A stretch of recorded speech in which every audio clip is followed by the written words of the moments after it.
मध्ये आहोत आणि कोल्हापूरमध्ये मुस्लिम तरुण बांधव आपल्या सोबत आहेत, त्यांच्याकडून जाणून आज मनोजदादा जरांगे पाटील यांचा कोल्हापूर मराठा आरक्षण जनजागृती शांतता रॅली होती।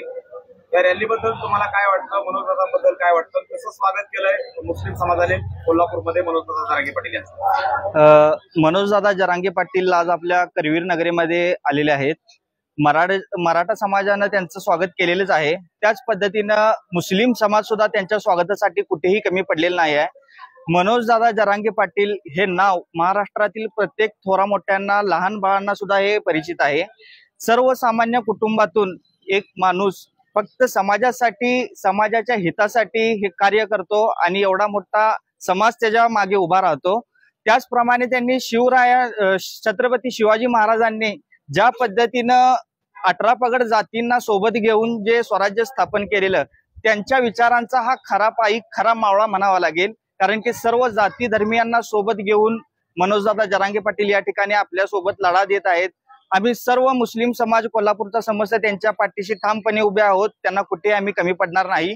आणि या प्रसंगी आमचा सर्व मुस्लिम समाज या ठिकाणी उपस्थित आहे आणि आम्ही भविष्यात त्यांना जे काही सहकार्य करायला लागेल ते आम्ही पूर्णपणे करण्याची ग्वाही देतो। या ठिकाणी आज कोल्हापूरमध्ये मनोजदादा जरांगे पाटील यांचं तुम्ही कसं स्वागत केलं?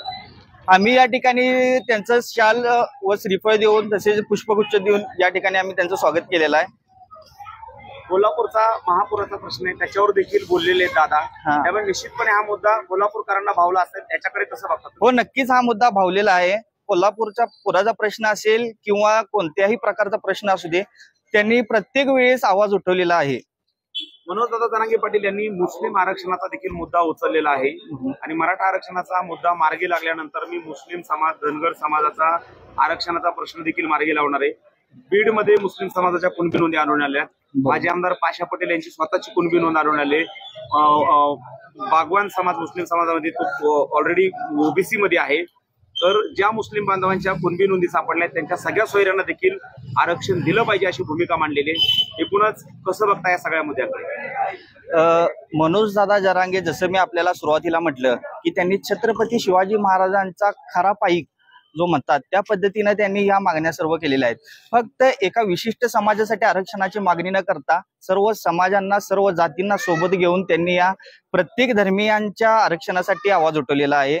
त्यामुळे महाराष्ट्रातील तमाम जनता, सर्व धर्मातील, सर्व जातीतील त्यांच्या पाठीशी एवढा मोठा समुदाय ठामपणे उभा आहे। येणाऱ्या काळात दादांनी सांगितलंय की जर आपल्याला देत नसतील